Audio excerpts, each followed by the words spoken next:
Assim diz a palavra do nosso Deus. Então disse Maria: a minha alma engrandece ao Senhor, e o meu espírito se alegrou em Deus, meu Salvador, porque contemplou na umidade da sua serva, pois desde agora todas as gerações me considerarão bem-aventurada, porque o poderoso me fez grandes coisas, santo é o seu nome. A sua misericórdia vai de geração em geração sobre os que o temem. Agiu com o seu braço valorosamente, dispersou os que no coração alimentavam pensamentos soberbos.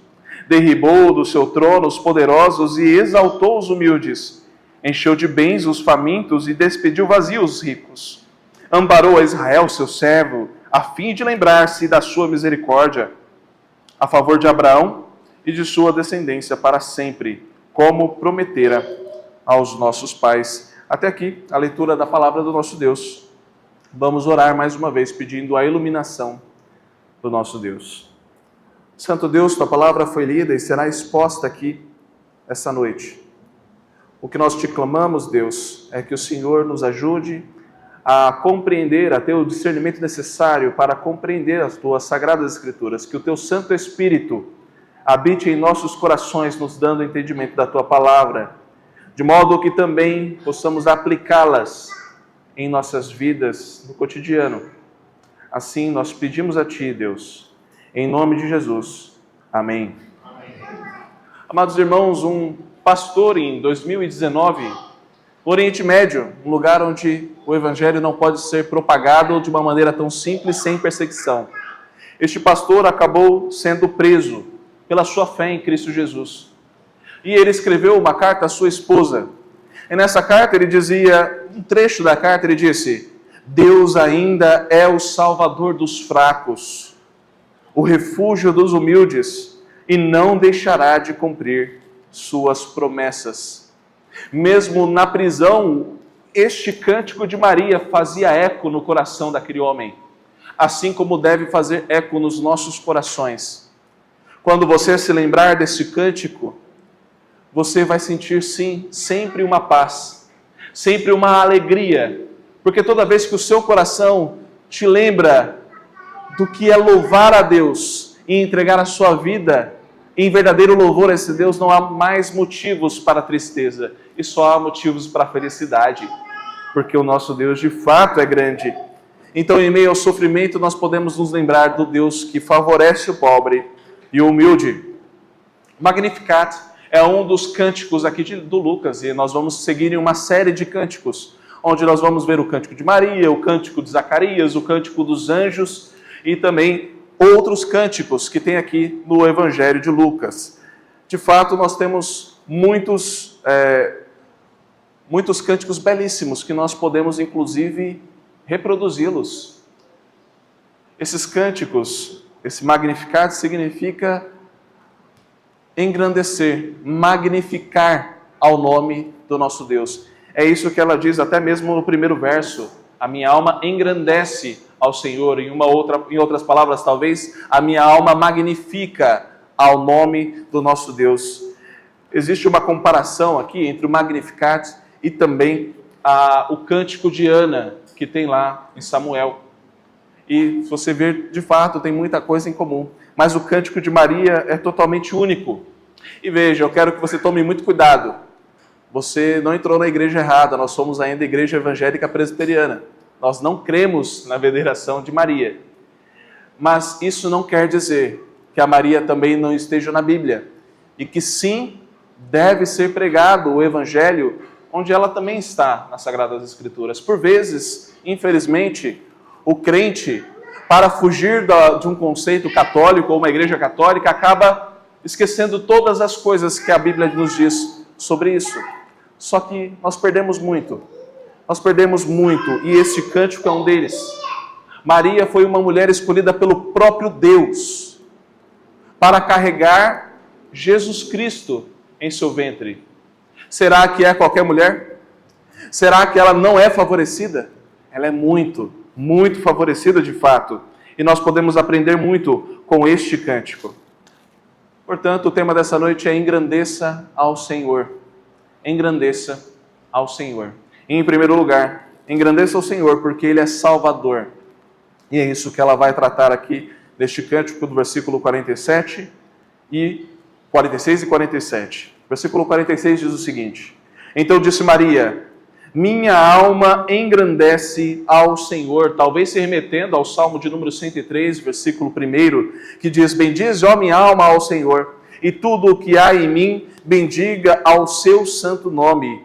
Aqui, esse verbo traduzido como engrandece, implica magnificar, exaltar. É um presente aqui, de fato, divino de Deus. Nós precisamos não engrandecer ao nome de Deus como se Ele precisasse ficar maior, mas reconhecer que o nome dele é grande.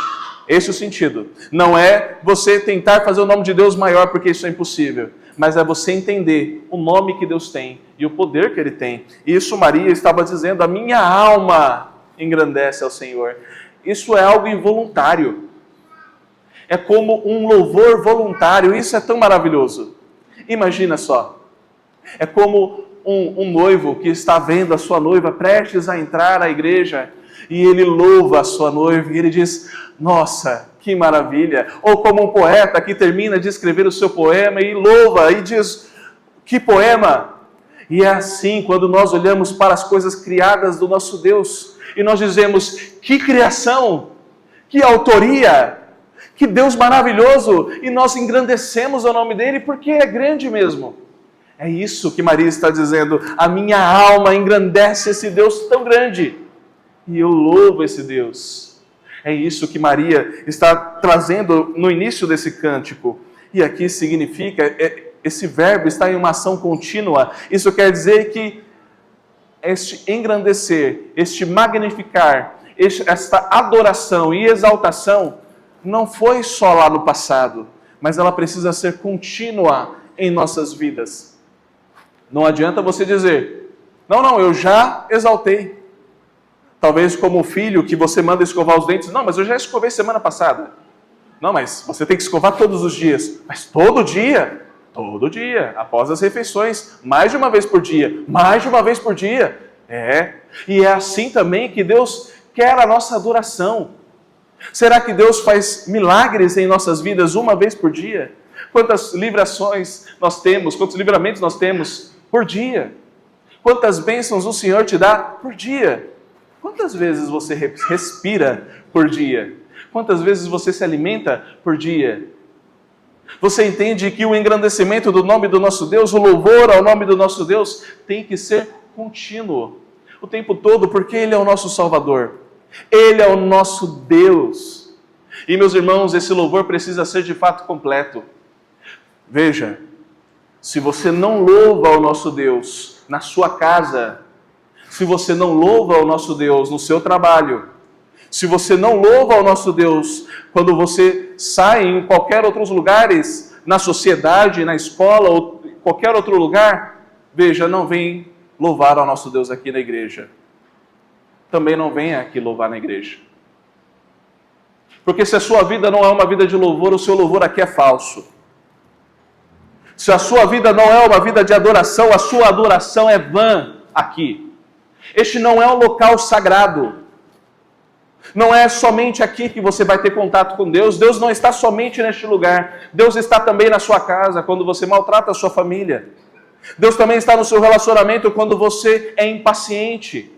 Deus também está com você na criação dos seus filhos, no seu respeito para com seus pais, no seu respeito para com o seu trabalho e tantas outras coisas que você faz durante o dia. Deus está em todos esses lugares. Mas por vezes nos comportamos como se Deus não estivesse em nenhum desses lugares e nós estivéssemos imunes. Mas aí nos achegamos à igreja, levantamos os braços e adoramos. Ah, meu Deus, como eu te amo. E esse louvor é um louvor falso e Deus não aceita. E cuidado com esse tipo de louvor. Porque o nosso Deus não é um Deus fraco, não é um Deus pequeno. É um Deus verdadeiro, é um Deus vivo, é um Deus consciente e é um Deus presente em todos os aspectos da sua vida. Não dá para fugir desse Deus. Você entende a dinâmica entre a adoração de um Deus que te dá tudo o que você tem, e é belíssimo, mas também esse mesmo Deus que não aceita qualquer tipo de adoração. Portanto, louve a Deus verdadeiramente. Quando você estiver aqui na igreja, lembre-se, no momento do louvor não é uma apresentação. Não são cantores se apresentando para o público. São adoradores influenciando e conduzindo a igreja a adorar junto com eles para a honra e glória do nosso Deus, para engrandecer ao nome do nosso Deus. Se não for assim, não é adoração. É um show. Não tem nada de errado com show, mas a igreja não é lugar de show. Igreja é local de adoração. Mas ela continua no versículo 47, o meu espírito se alegrou em Deus, meu Salvador. E aqui a gente tem um paralelismo. Na poesia hebraica, é como se Maria estivesse escrevendo aqui um salmo. E aqui, o versículo 1 e o versículo 2 dizem exatamente a mesma coisa, com palavras diferentes para enfatizar o sentimento do autor. E aqui ela diz, no versículo 46, então, disse Maria, a minha alma engrandece ao Senhor. E no 47, o meu espírito se alegrou em Deus, meu Salvador. Maria aqui está se referindo a Deus como Salvador pessoal, aquele que aponta para uma eleição soberana da parte do Senhor. Deus escolhe quem vai salvar, Deus tem os seus eleitos. É isso aqui Maria está tratando, ela está dizendo que Deus é o Salvador dela. E ela não tem dúvidas disso. Mas isso é muito interessante, porque nos mostra que Maria também estava na mesma condição que a carta aos Efésios aponta, morta nos seus delitos e pecados. Maria também precisava de salvação. Maria também precisava ter os seus pecados redimidos pelo Salvador. Maria também precisava de redenção daquele que estava no seu ventre. Maria precisava louvar a Deus, porque Maria também era súdita desse Deus, desse rei. Aquele que estava sendo gerado no ventre de Maria era de fato o Salvador. E a Maria se alegrou muito neste Salvador. E aqui esse se alegrou sublinha a ideia de que Maria tem um tratamento muito pessoal e alegre com esse Salvador. É como alguém que realmente entendeu. Quem está no meu ventre está vindo para salvar, e esse é o motivo da minha alegria, e eu estou muito feliz por isso. Eu estou feliz não porque eu sou a portadora disso. Isso é muita honra e muita responsabilidade, é claro, mas não é só esse o motivo da minha felicidade. A minha felicidade é porque eu sou uma das primeiras a saber que o Messias está a caminho. O Messias veio e a escuridão já está indo embora. O Messias veio e há esperança para nós. É isso que Maria estava tendo no coração, assim como José também, quando entendeu que aquele menino era o Messias, assim como os apóstolos, assim como os pais da igreja, assim como eu e você. Quando Deus nos resgatou, nós só podemos louvar esse Deus. O ponto culminante desta passagem é que a salvação é feita por meio de Jesus Cristo e nenhum outro meio. A salvação é por meio de Jesus Cristo. E nós podemos crer nesse Senhor Jesus Cristo e obtemos assim a salvação de modo que não percamos. Veja, não tenha medo. Uma vez salvo, salvo para sempre. Você não terá com o que se preocupar. Ah, Marcos, então tá bom. Então quer dizer que se eu fui salvo, então eu não tenho mais o que temer. Não tenho o que temer. Então quer dizer que eu posso parar de vir à igreja, eu posso fazer tudo de errado, eu posso trair, posso enganar, posso mentir, posso fazer o que eu quiser. Afinal, eu já sou salvo, eu não vou perder minha salvação. E esse me parece o pensamento de alguém que realmente nunca foi salvo. Só pensaria tais coisas as pessoas cuja mente não está em Cristo. E aí é hora de você começar a pensar, será que eu realmente sou salvo? Quem é salvo realmente é salvo para sempre, mas esse tipo de pensamento não é o pensamento de alguém que teve o coração regenerado por Deus. Não é o tipo de pensamento de alguém que teve um encontro verdadeiro com o Senhor. Portanto, vamos aprender, meus irmãos, a cultivar uma vida de louvor vivo ao nosso Deus. Isso quer dizer que você precisa louvar a Deus em todos os momentos. Quando você estiver fazendo comida para os seus filhos, para o seu marido, para a sua esposa, louve ao Senhor. Louve ao Senhor pela sua família, louve ao Senhor pela sua vida, louve ao Senhor pelos seus relacionamentos, louve ao Senhor em cada momento da sua vida. Louve ao Senhor quando você ver algo acontecendo que é bom, mas também louve ao Senhor quando você ver algo acontecendo que é ruim. Porque nem sempre as coisas vão ser boas. Por vezes a vida vai te colocar de joelho, é verdade. Mas ainda louve ao Senhor, porque o Deus não muda. O nosso Deus, mesmo na nossa fraqueza, nos dá força. É isso que a palavra de Deus nos diz. Portanto, louvemos ao Senhor. Você tem louvado ao Senhor? A sua vida tem sido uma vida de louvor a esse Deus? Você tem louvado ao Senhor na sua família, na sua casa? Grande fracasso espera para aquelas famílias onde Deus não é louvado no centro do seu lar. Grande fracasso. Deus precisa ser louvado em todo lugar. Maria entendeu isso. E ela engrandeceu ao Senhor, porque Ele é Salvador. E em segundo lugar, porque Ele é misericordioso. Versículo 48 diz assim: porque contemplou na humildade da sua serva, pois desde agora todas as gerações me considerarão bem-aventurada. E aqui, meus irmãos, ela está certíssima. Bem-aventurada esta mulher que foi escolhida por Deus para carregar assim em seu ventre o menino Jesus. Bem-aventurada Maria e José, que foi a primeira família que teve Jesus como centro do seu lar. Bem-aventurada essa mulher que foi escolhida dentre tantas outras.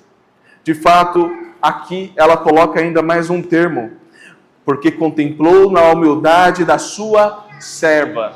Essa palavra serva, aqui é como se fosse de fato um eufemismo, é uma palavra muito mais dura do que isso. Não seria serva, mas a palavra aqui no grego seria escrava. E escravo mesmo, escravo que trabalha sem nenhum direito, escravo que trabalha simplesmente porque tem que trabalhar, escravo, não servo, escravo.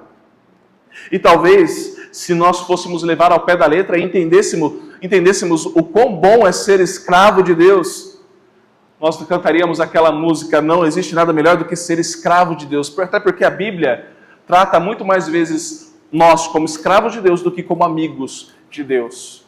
Sim, somos escravos de Deus, e se você ainda tem dificuldade com essa nomenclatura, você precisa aprender um pouco mais do que é ser escravo de um Senhor tão maravilhoso. Sabe por quê? Todos nós somos escravos. Ou somos escravos de Deus, ou somos escravos do mundo. Essa é a única lógica. Ou você é escravo de Deus, ou você é escravo do mundo. Ou você é escravo de Deus, ou você é escravo das drogas. Ou você é escravo de Deus, ou você é escravo do dinheiro. Ou você é escravo de Deus, ou você é escravo do sexo. Ou você é escravo de Deus, ou você é escravo de televisões, de mídias, de tantas outras coisas, de vícios que te afastam de Deus. A grande verdade é que se você não for escravo de Deus, não se submeter a este Deus que é tão poderoso, você nunca vai poder se livrar dessas outras coisas, porque elas sempre vão aprisionar você. Portanto, ser escravo de Deus é a melhor coisa. É o que todo mundo almeja, é o que nós almejamos. Quero ser sim escravo de Deus. Porque se eu sou escravo de Deus, eu não sou escravo de mais nada. Se eu sou escravo de Deus, eu tenho um Senhor que sempre vai querer o meu bem e que todas as coisas, todos os seus planos vão cooperar para o meu bem. Versículo 49, ela diz, porque o poderoso me fez grandes coisas, santo é o teu nome. Aqui, como mais um louvor, o poderoso me fez grandes coisas. Maria está tão agradecida por aquilo que está acontecendo. Amados irmãos, por vezes nós nos esquecemos de sermos gratos a esse Deus. Nos esquecemos de como agradecer a esse Deus. Maria está nos lembrando, devemos agradecer a esse Deus. Devemos adorar a esse Deus. Maria, ela está trazendo aqui uma verdadeira adoração ao verdadeiro Deus.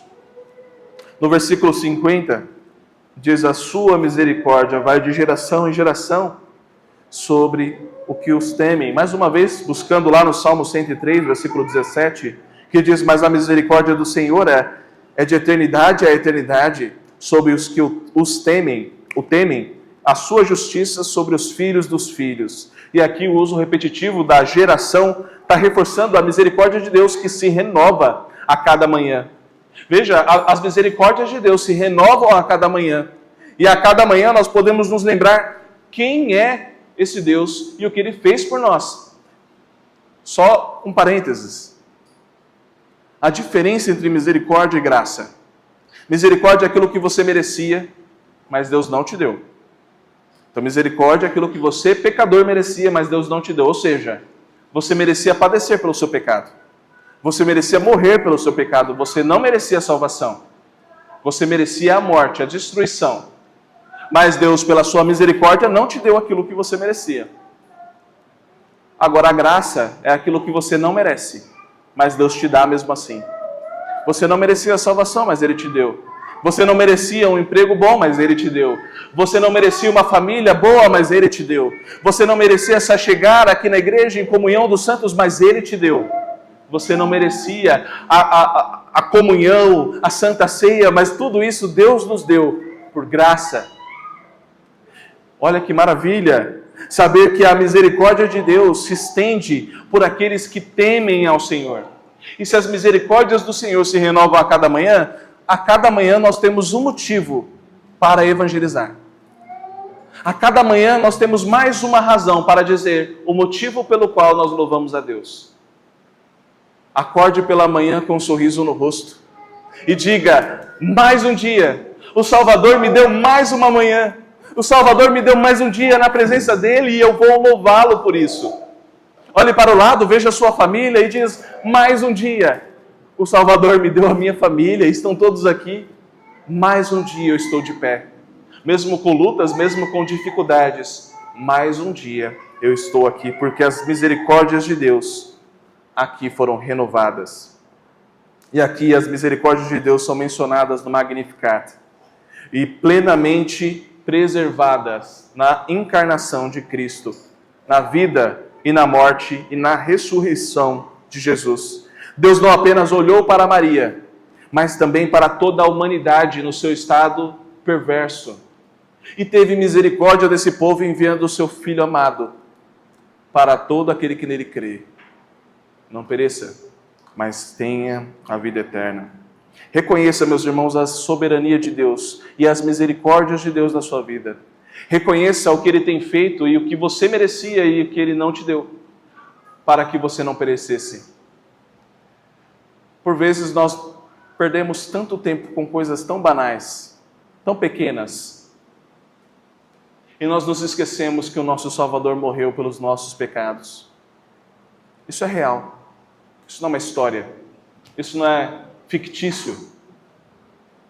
Mas por vezes nós nos comportamos como se isso não fosse real.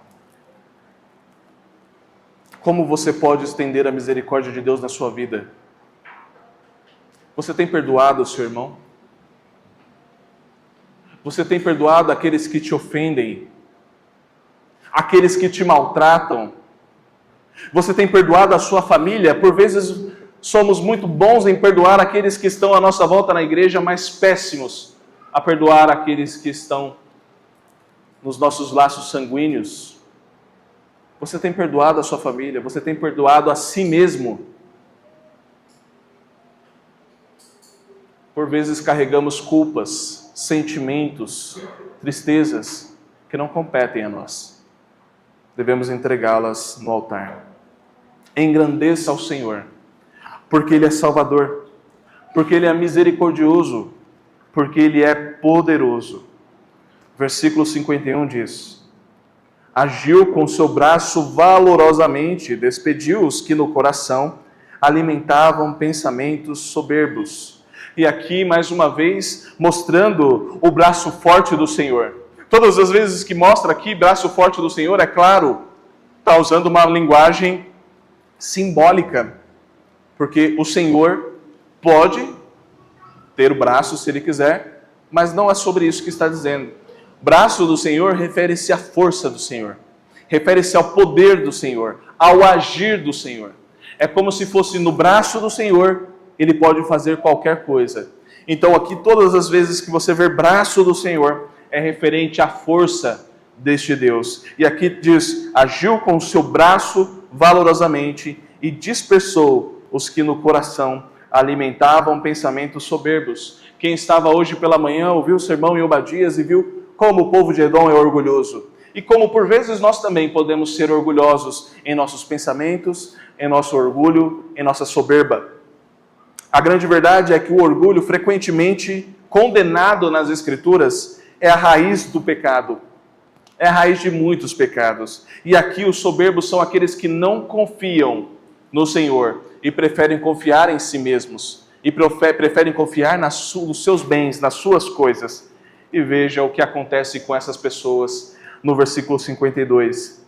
Derribou do seu trono os poderosos e exaltou os humildes. Deus, em seu poder, intervém na história, exaltando os humildes e derrubando os poderosos. Isso acontece repetidas vezes na Bíblia. Repetidas vezes na Bíblia. Deus derruba os poderosos e exalta os humildes. E ela continua aqui no versículo 53, encheu de bens os famintos e despediu vazio os ricos. Aqui Deus derruba os poderosos, exalta os humildes, antecipando aqui os valores do reino.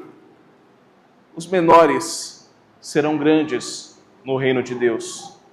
Aquele que serve será grande no reino de Deus. Jesus nos ensina isso. Aqueles que são humilhados poderão ser exaltados por Deus.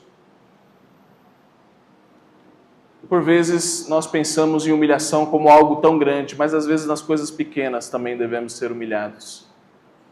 Às vezes quando você pede desculpas por uma coisa que você não fez, mas para o amor do seu irmão com pouca fé, você está se humilhando e abençoando ao mesmo tempo aquele irmão. Veja o que a palavra diz aqui, é que Deus também beneficia o povo pobre e o povo humilde. Financeiramente também. É claro, está sendo bem difundido em várias igrejas por aí a teologia da prosperidade, onde você pode dar o que você pensar para Deus e Deus vai te dar em dobro. Eu mesmo já fui em uma igreja que ao chegar lá, o pessoal passava com maquininha de cartão de crédito e falava, faça o limite do seu cartão de crédito aqui. E Deus vai pagar a fatura e vai te dar 3 vezes mais. As pessoas faziam fila para poder passar a maquininha no cartão de crédito ali. Não é essa prosperidade que Deus promete a nós. Mas é claro que Deus também tem poder de reverter situações econômicas escandalosas. Deus tem um prazer muito grande em fazer aquela pessoa pobre sem nenhuma condição começar a ter condição e ter a sua vida totalmente transformada. Deus tem muito prazer em ver aquela pessoa que estava sofrendo não sofrer mais. Aquela pessoa que estava entregue aos vícios, se desvinculando dos vícios e tendo uma nova vida com Deus. Deus tem prazer em ver aquela família que estava destruída, arruinada, agora voltando à alegria e comunhão no lar, os filhos sentando à roda da sua mesa, porque Deus tem prazer na restauração do seu povo. Deus tem prazer na prosperidade do seu povo. Deus tem prazer em exaltar os humildes. Não há mal nenhum nós clamarmos ao Senhor pedindo uma situação melhor. Não há mal nenhum uma mãe dobrar os joelhos pedindo que Deus cuide da sua família. Não há mal nenhum um homem dobrar os seus joelhos desesperado pedindo que Deus cuide da sua vida.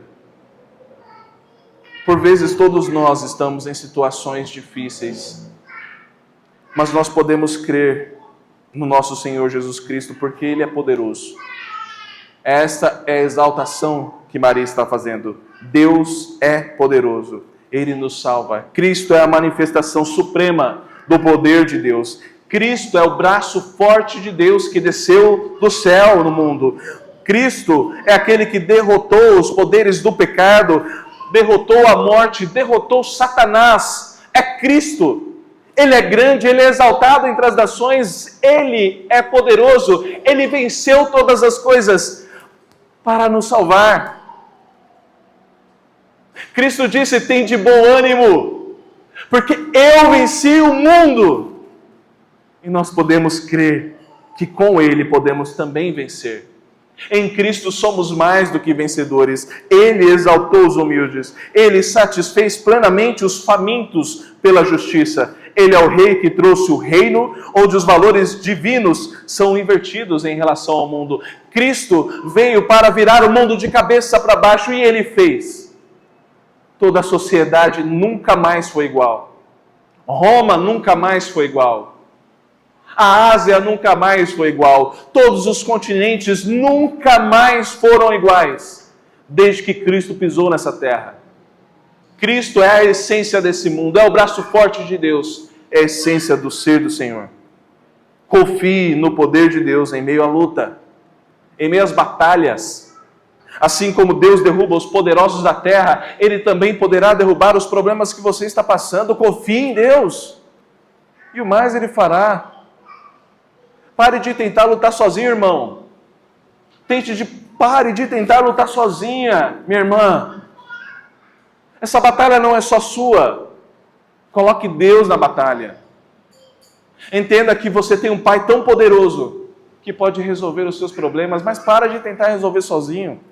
Não vai dar certo, não tem dado certo, nunca deu certo. Por que você acha que agora vai dar? Confie em Deus, e o mais Ele fará. Engrandeça ao Senhor, porque Ele é Salvador, porque Ele é misericordioso, porque Ele é poderoso. E em quarto e último lugar, porque Ele é fiel.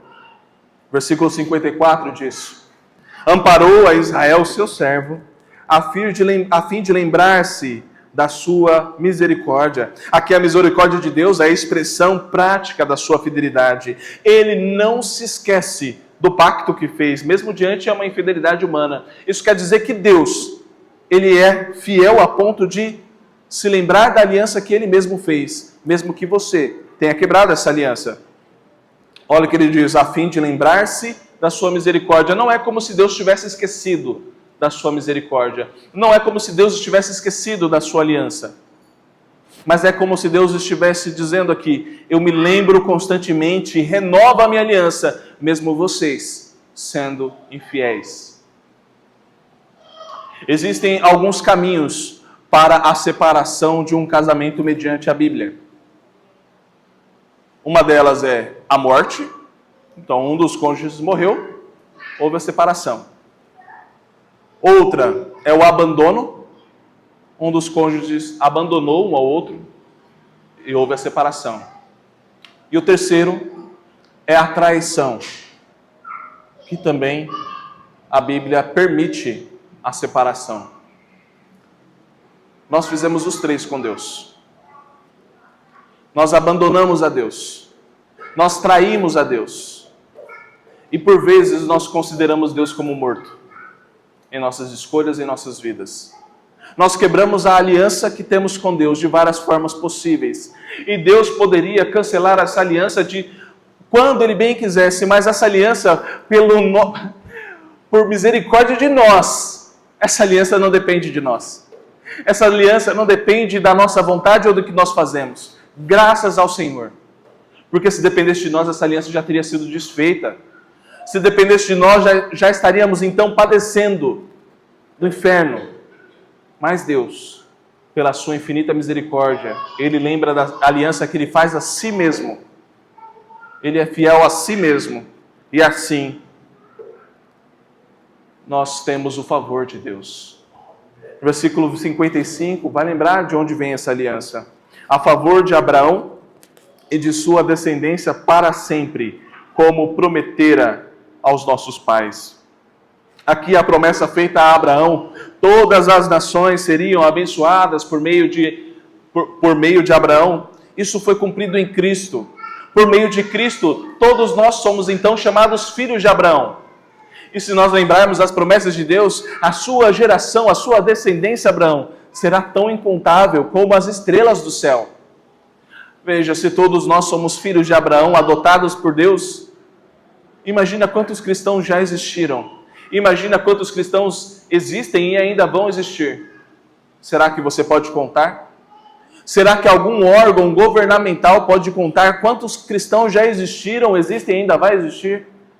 Será que alguma inteligência artificial pode contar? Não, é incontável. Isso quer dizer que a palavra de Deus se cumpriu e tem se cumprido. E sabe outras palavras que vêm se cumprindo? Porque Deus, junto com essa promessa, também prometeu um novo céu e uma nova terra para habitarmos. E por meio desse novo céu e nova terra, nós ansiamos algo que é muito maior do que essa vida. E por vezes nós estamos tão presos nesta realidade, que comemoramos milagres de Deus como se fossem a única coisa na nossa vida.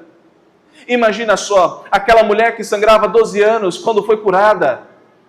A coisa mais importante para ela não foi a cura, a coisa mais importante para ela foi: filha, a tua fé te salvou.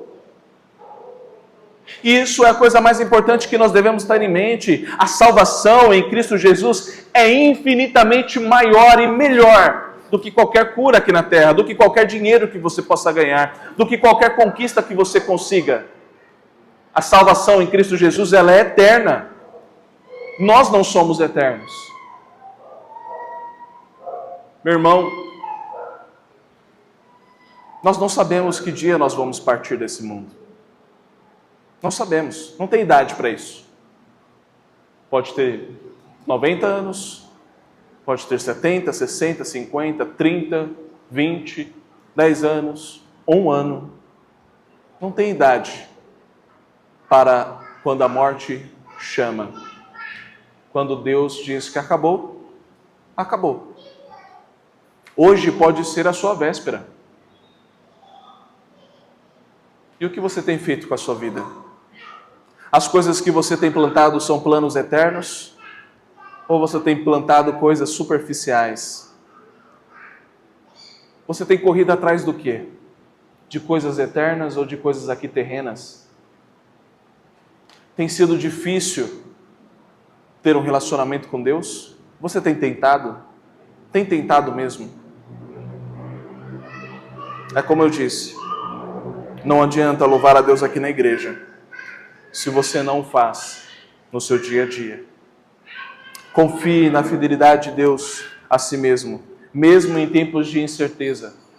Confie que Deus pode fazer infinitamente mais do que você pensa ou do que você sonha. Confia que o Senhor, Ele pode te dar a esperança e Ele já te deu a esperança por meio de Cristo Jesus. É claro, Deus nos salvou, Deus nos libertou dos nossos pecados, mas Ele também abriu um caminho para o novo céu e nova terra, e isso é muito importante. Por vezes nós focamos tanto no perdão dos nossos pecados, nós nos esquecemos do que vem depois. Você está pronto? Está pronto para a vida depois dessa? Está pronto para encontrar com o nosso Senhor Jesus Cristo? A nossa oração tem que ser, continuamente: Senhor Jesus Cristo, Maranata, vem, Senhor Jesus, vem, Senhor Jesus. Não importa, eu quero me encontrar com o Senhor. Para concluir, amados irmãos, nós vimos nesse sermão como o cântico de Maria, o Magnificat, nos chama a engrandecer ao nome do Altíssimo, porque Ele é Salvador, misericordioso, poderoso e fiel. Não basta apenas admirarmos ao nosso Deus, nós precisamos aplicar essas verdades em nossas vidas de modo que isso transforme a forma como nós vamos viver. A pergunta é: você tem vivido de modo que engrandece o nome do Senhor? A sua vida é uma vida modelo de alguém que de fato entendeu quem é Jesus? Que tristeza é quando alguém diz assim: ah, fulano é da sua igreja? Rapaz, eu imaginava que ele nem crente era. Ele fala cada coisa. Ele faz cada coisa. Ele negocia com tais pessoas. Eu nem sabia que ele era cristão. Se ele é cristão da sua igreja, eu nunca quero pisar na sua igreja. Deus me livre de pisar na sua igreja. Como você tem se comportado mediante a sociedade? Você tem confiado no poder de Deus e entregado nele a sua vida? Você tem testemunhado a fidelidade do Senhor, mostrando ao mundo que Deus é digno da nossa adoração? Este é o momento de você entregar a sua vida a Deus. O mundo está ficando vazio, o mundo está ficando superficial, mas Deus nos chama a algo profundo, algo intenso, algo verdadeiro. A minha alma engrandece ao Senhor. Nossa alma precisa engrandecer e louvar aquele que é digno, o único digno de ser louvado. Volte-se para Ele hoje, não amanhã, hoje. Não importa quanto tempo você tem de igreja, meu irmão. Volte-se para Jesus. Volte a entender que Ele te chamou e Ele continua chamando. Que o Magnificat não seja apenas um cântico de Maria, mas também seja o cântico da nossa alma, todos os dias, até que Ele venha. Vamos orar.